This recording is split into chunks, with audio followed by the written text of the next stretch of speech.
দেখো, এটা ক্লাস 4-এর লেসন 5-এর টেক্সচুয়াল গ্রামার। Let's learn. এখানে আমরা শিখব। চলো কি শিখব দেখি একটু। Read the following sentences. এই যে নিচের বাক্যগুলোকে পড়তে বলছে। Are we going farther south?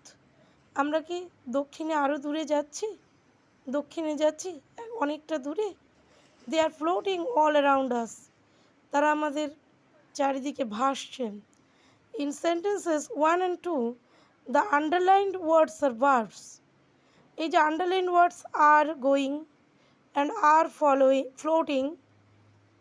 First সেন্টেন্সে আছে আর গোয়িং, যদিও এটা ইন্টারোগেটিভ ফর্মে রয়েছে বলেই বি ভার্বটা আগে হয়েছে।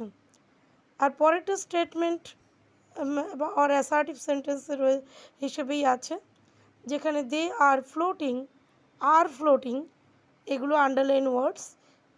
এদেরকে কি বলা হচ্ছে? ভার্বস।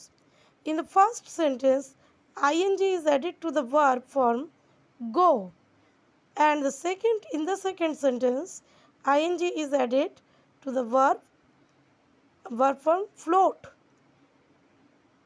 তার মানে প্রথম বাক্যে গো এর সাথে আইএনজি যুক্ত হয়েছে, দ্বিতীয় বাক্যে ফ্লোট মানে ভেসে থাকা তার সাথে আইএনজি যুক্ত হয়েছে।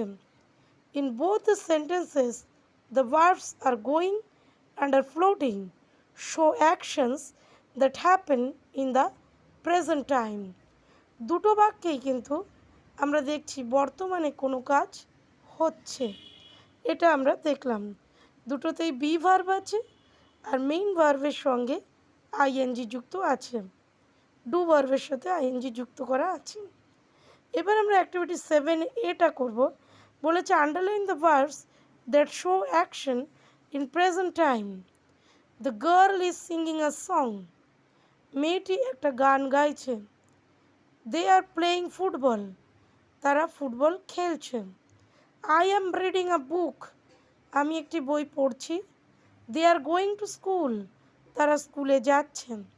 এখানে is singing, are playing, am reading, are going এগুলোই হচ্ছে ভার্ব, যেগুলোকে আন্ডারলাইন করতে হবে, যেগুলো আমাদের অ্যাকশন শো করছে ইন দ্য প্রেজেন্ট টাইম। তাই তো, সেটা আমরা আগেই শিখে নিয়েছি। এবার দেখো, let's learn the verbs you have underlined in activity 7A। 7A-তে যে ভার্বগুলো আন্ডারলাইন করলাম, is singing, are playing, am reading, are going, চারটে বাক্যে চারটে ভার্ব। Express actions going on the time of speaking. যখন কথাটা বলা হচ্ছে, at the time of speaking, যখন আমরা বলছি তখনই কাজটা হচ্ছে, এটাই বোঝাচ্ছে। যেমন মেয়েটি গান গাইছে, আবারও বলে দিচ্ছি, তারা ফুটবল খেলছে, আমি বই পড়ছি, তারা স্কুল যাচ্ছে, মানে যখন কথাটা বলছি তখনই কাজটা হচ্ছে। This verbs are in present continuous tense when the subject is in singular number we use the verb is, but when the subject is in plural number we use are. With the subject I we use am. এ তো আমরা জানি হওয়া অর্থে যে ভার্বগুলো ব্যবহৃত হয় এখানে তাই বসবে। শুধু হওয়া অর্থে যে বি ভার্বগুলো ব্যবহৃত হয়, আইয়ের সঙ্গে অ্যাম, ইউয়ের সাথে আর, উইর সঙ্গে আর, হির সাথে ইজ, শির সাথে ইজ, দে আর, এবং অন্যান্য ক্ষেত্রে একটা নামের ক্ষেত্রে ইজ বসবে। যে কেউ একজনের ক্ষেত্রে ইজ, অনেকজনের ক্ষেত্রে আর, সেই নিয়মেই এখানে প্রেজেন্ট কন্টিনিউয়াস টেন্সের ক্ষেত্রেও সেই নিয়মেই বি ভার্বটা বসবে। যদিও এখানে অ্যাম, ইজ, আর এদের নিজের যে অর্থ, সেই অর্থ কিন্তু এখানে প্রকাশিত হচ্ছে না। এখানে শুধু প্রেজেন্ট কন্টিনিউয়াস বোঝাতেই এই ভার্বগুলো ব্যবহৃত, সাথে প্রেজেন্ট কন্টিনিউয়াস বোঝাতে মেইন ভার্বের সাথে আইএনজি যুক্ত হয়। ঠিক আছে,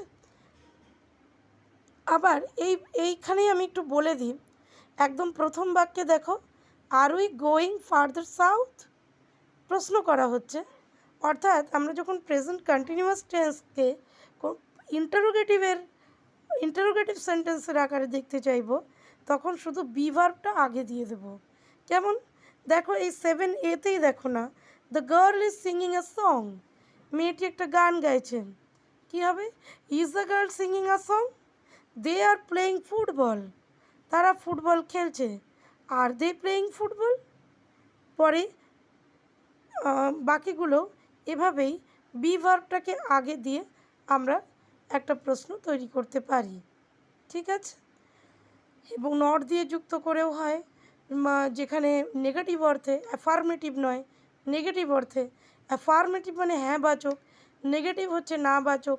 সব সেন্টেন্সেরই অ্যাফার্মেটিভ নেগেটিভ ব্যাপারগুলো থাকে, যেগুলো আমরা পরবর্তী ভিডিওতে শিখব।